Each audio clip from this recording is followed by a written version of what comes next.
भाइयों बहनों, ये काम पहले भी हो सकते थे, लेकिन जिनके ऊपर बिहार को आधुनिक ट्रेनें देने की जिम्मेदारी थी, उन्होंने रेलवे में भर्ती के नाम पर आपकी जमीन लूटने का काम किया, गरीबों की जमीन लिखवा ली।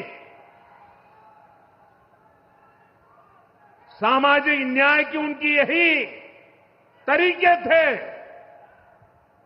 गरीब को लूटना, उनके अधिकारों को लूटना, उनकी मजबूरी का फायदा उठाना और खुद राजाशाही की मौज करना।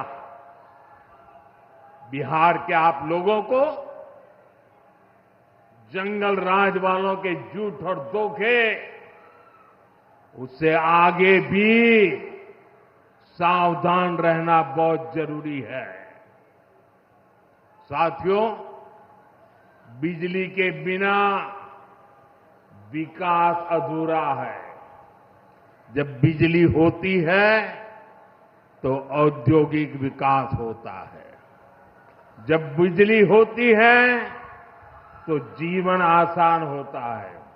और 21वीं सदी तो टेक्नोलॉजी से दौड़ने वाली सदी है, इसलिए डगर डगर पर बिजली की जरूरत रहने वाली है। बीते वर्षों में बिहार में बिजली उत्पादन पर बहुत जोर दिया गया है। आज बिहार में बिजली की खपत 10 साल पहले से 4 गुना हो गई है।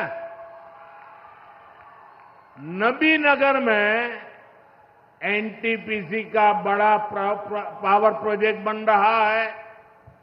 इस पर 30,000 करोड़ रुपया खर्च किए जाएंगे।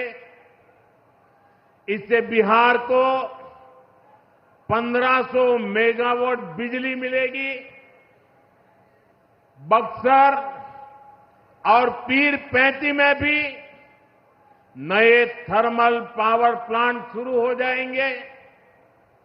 भाइयों बहनों, अब हमारा ध्यान भविष्य की ओर है। हमें बिहार को ग्रीन एनर्जी की ओर लेकर जाना है और इसलिए कजरा में सोलर पार्क का निर्माण भी हो रहा है। पीएम कुसुम योजना के तहत सौर ऊर्जा से किसानों को कमाई के विकल्प दिए जा रहे हैं। रिन्यूएबल एग्रीकल्चर फीडर से खेतों को बिजली मिल रही है। हमारे इन प्रयासों का असर है कि यहां के लोगों का जीवन बेहतर हुआ है। महिलाएं खुद को सुरक्षित महसूस कर रही है। साथियों, जब राज्य में आधुनिक इंफ्रास्ट्रक्चर आता है तो सबसे ज्यादा लाभ गांव, गरीब किसान और छोटे उद्योगों को होता है, क्योंकि वो देश विदेश के बड़े बाजारों से जुड़ पाते हैं। प्रदेश में नया निवेश आता है तो नए अवसर बनते हैं। आप देखिए, पिछले साल हुई बिहार बिजनेस समिट में बड़ी संख्या में कंपनियां यहां निवेश के लिए आगे आई। जब राज्य में उद्योग आता है तो लोगों को मजदूरी के लिए पलायन नहीं करना पड़ता, किसानों को भी नए विकल्प मिलते हैं। यातायात की सुविधाएं सुधरने से उनकी उपज भी दूर दूर तक जा पाती है।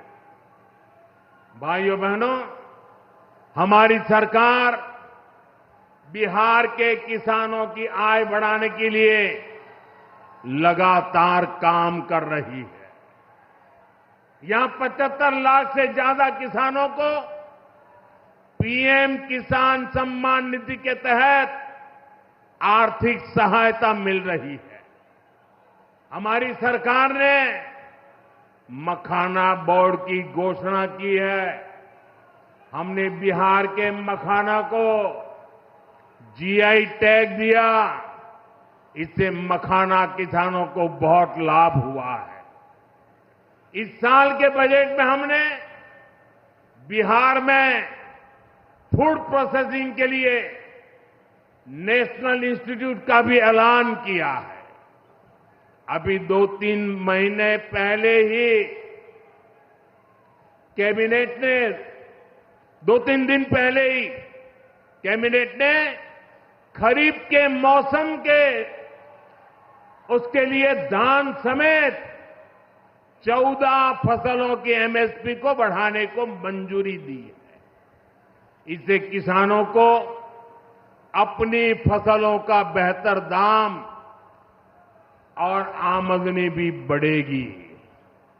साथियों, जिन लोगों ने बिहार को सबसे ज्यादा ठगा, जिनके दौर में बिहार के गरीब और वंचित तबके को बिहार छोड़कर जाना पड़ा, आज वही लोग सत्ता पाने के लिए सामाजिक न्याय का झूठ बोल रहे हैं।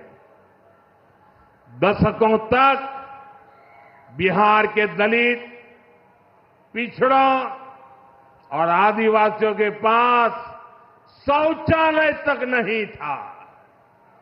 दशकों तक हमारे इन भाई बहनों के पास बैंक में खाता नहीं था। उन्होंने बैंकों में उनके लिए तो एंट्री बंद थी, दरवाजे तक भी घुसने नहीं दिया जाता था। दलित और पिछड़ा वर्ग के ही सबसे ज्यादा लोग झुग्गी झोपड़ी में जीवन गुजारा करते थे। उनके पास पक्का घर तक नहीं था, वे बेघर थे। करोड़ों लोगों के सर पर छत तक नहीं थी। मैं आपसे पूछता हूं, बिहार के लोगों की ये दुर्दशा, ये पीड़ा, ये तकलीफ, क्या ये कांग्रेस और आरजेडी का, क्या यही सामाजिक न्याय था? गरीबों को इस प्रकार से मजबूरी में जीने के लिए सारी नीतियां बनाने के आदी लोग। साथियों, इससे ज्यादा अन्याय कोई नहीं हो सकता है। कांग्रेस और आरजेडी वालों, इन्होंने कभी दलित, पिछड़ा की इतनी तकलीफों की चिंता तक नहीं की। ये लोग विदेशियों को बिहार की गरीबी दिखाने के लिए घुमाने लाते थे। अब जब दलित, वंचित और पिछड़ा समाज ने कांग्रेस को उसके पापों की वजह से छोड़ दिया है, तो इन्हें अपना अस्तित्व बचाने के लिए सामाजिक न्याय की बातें याद आ रही है। भाइयों बहनों, बिहार में और देश में सामाजिक न्याय का नया सवेरा एनडीए के दौर में दिखा है। हमने गरीब तक जीवन से जुड़ी मूलभूत सुविधाएं पहुंचाई है।